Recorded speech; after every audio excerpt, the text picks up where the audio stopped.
Hi, it's Kerry from Being Anxious.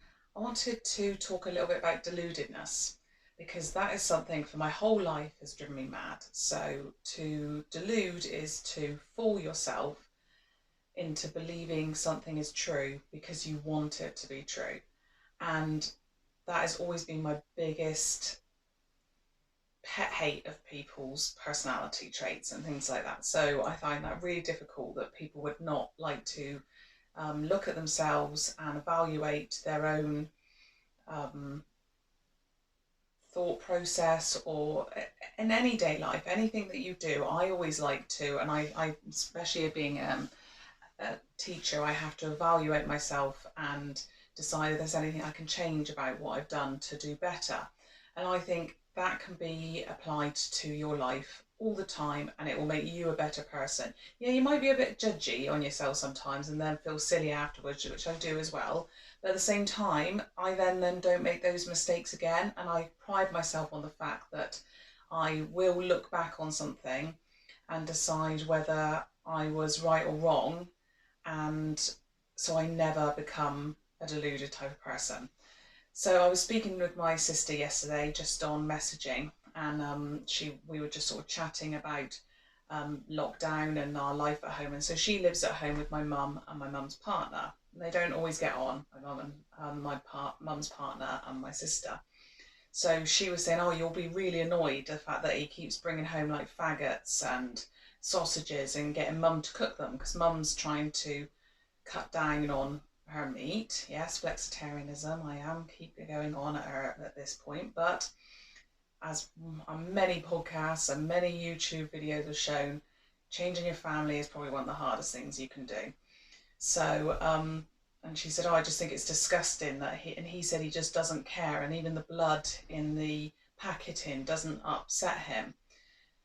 And I sort of said, "Yes, but you still eat cheese and do eat eggs and have milk sometimes." And she said, "Oh, no, I've cut down on my milk. I now have coconut milk, but I find it really hard to get at this time with the lockdown." I said, "Well, what about oat or soya or almond?" So she came back with me to, "Oh, did you know that almond can be the worst impact on the planet and it affects all the bees and things?" And I was like, "Yes, I do know that because I'm vegan, so I actually try to have oat or none at all or soya occasionally. We don't really drink a lot of it in our house anyway, but I'm always researching." So I was like, "Yes, I know, but if you're trying to do the best case scenario in a situation where you feel that you desperately do have to have milk and almond is the only one that's available to you, then you're trying to do the most minimal amount of animal cruelty to do the best you can. So I'm just suggesting it as if something you can't find yourself, you can't find in the shop, then almond, it's at least better than having like dairy, obviously."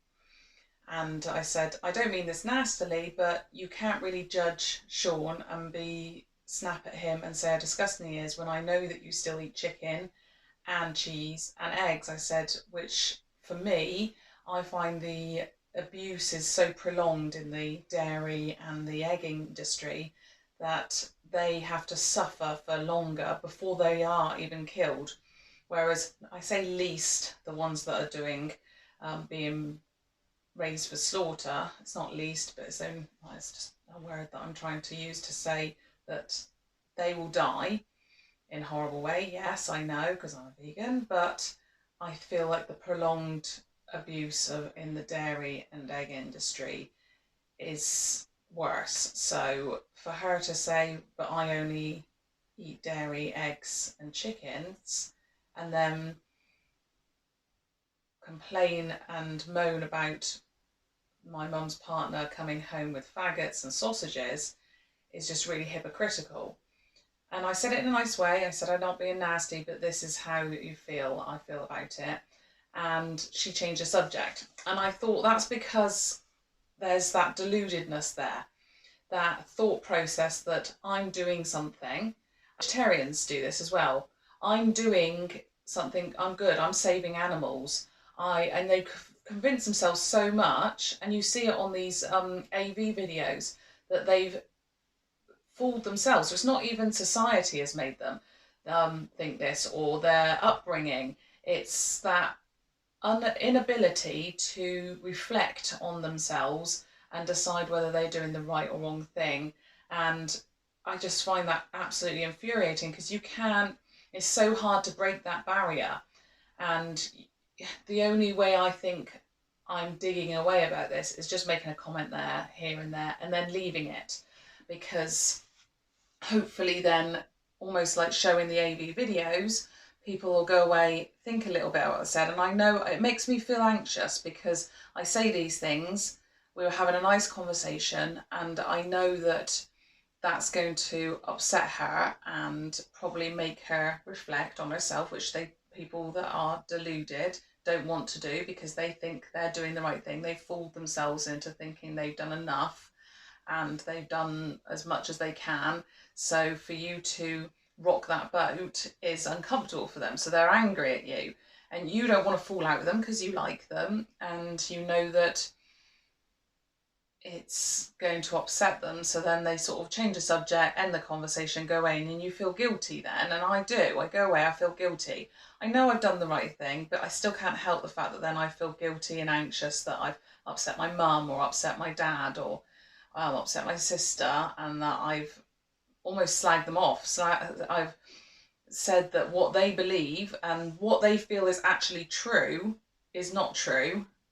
And that's, I know that they're going to be upset with me about that. Like, oh God, I think I've done enough, don't you? Well, no. And that's the problem. And that's where I think a lot of activists and vegans struggle, because they don't want to say that thing. They want to have that nice relationship with their friend or their family. And that's why I do sort of try and sugarcoat it by going, oh, I don't mean it nastily, but, and I'm not judging you, but I am judging you, because I do feel like what you're doing is wrong. And yes, I know I see all these videos about people, you've got to just say it, you're not here to be liked, you're not here to be, but that's absolutely fine when you're talking to the public or somebody you don't really know. But when you're talking to an acquaintance or your family, or your friends, especially at the moment when I still want to get the message out there in lockdown, then I feel like the best thing to do is, for my own mental health, and so that I can still keep talking to these people, but trying to make a difference and make them think in the process, is to just make these comments when I can in a nice constructive way, and then to move on and let them change the subject, because I know that this isn't going to change them overnight. They're not going to be like me. And I think a lot of people that are able to self-reflect, change, like to try new things, new diets, new health kicks, new exercise regimes. They like to change things at home, change how they do stuff. Oh, those are the people that find it easy to go vegan, in my personal opinion. But people who are deluded and really believe everything that they say, it's the same people that say, oh, did you hear so, every time I talk to my friend, she's always on her phone. And I'm like, yeah, I know, it's a nightmare. And then they pick up their phone, or they've got their phone in their hand. Or, oh yeah, have you heard of the way she talks to her child like a baby? And then goes, oh, anyway, I better go and give her a milk. Well, actually, you're doing exactly the same thing. They've deluded themselves into thinking they don't do these things, so they can't see it because they won't reflect on themselves. So you raising that is uncomfortable and almost completely disregarding their whole conversation, their whole, you've ruined that conversation, you've ruined that nice chat we were having, and that can make them feel angry towards you. But I'm that sort of person anyway, luckily, that I will say it. I'll still go away and feel anxious and wish I hadn't said it later, but I can't help it. My mouth just says what's in my head.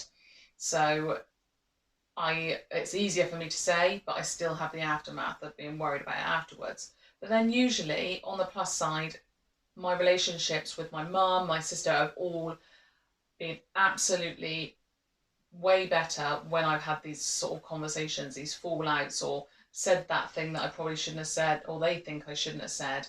And that's just before being vegan. I would raise something that I didn't like about them, or they didn't like, and they would be fuming at me. Sometimes these fights have gone on for months, or one even went on for a year. But I have such better relationships with them now, and I'd rather just say these things now, because I've noticed that if I don't and I keep them inside, that is worse for my mental health, because I have the conversations in my head that I think I spoke about in another cast or YouTube video, sorry, where I just have conversations with that person about what I'd like to say. Well, actually, if I get it out there mentally, I just feel like a weight is lifted, because I may have hurt their feelings, but I've not done it in a vindictive way, and I haven't said it in a way that's nasty, and I haven't actually said anything nasty. I've raised something that upsets me or would be better for them and the world, or better for animals, or anything that just helps our relationship move forward. And if they can't take that and reflect on themselves, then maybe they're not the people that you want to be around you so much, and that's fine too. So I hope that's helped a little bit on anybody that struggles to speak with their friends and family or acquaintances or anything, and realise why you get the reaction you do, because there is so much deludedness out there. And I know me and my husband hate deluded people, and unfortunately it takes a lot to reflect on yourself and see your own shortcomings. And don't worry, I have hundreds and I can name them, but I will try to look at them so that I can then go forward, maybe not have that problem here or there, try and work on those issues so that some of them I like, some of them I don't, and I'll try and improve on the ones that I don't try. Some of them are a bit harder than others, as I'm sure most people do. Anyway, thank you for listening. I really, really appreciate people listening to my videos. I know I ramble on a bit for sort of 15 minutes, so I really appreciate anyone that gives me the time to listen to these. And I really hope that it helps anyone out there that, for me, has like anxiety issues and things, that just making big steps and big changes in your life. I hope this can help a little bit, or make you realise even just that there are other people out there that have that same thought process and you're not alone. So if you could follow or subscribe, I think it's called, and maybe have a look at my Instagram page, Be Anxious, and like this and share it, then that really helps me and hopefully helps other people. So I really appreciate it. Thank you.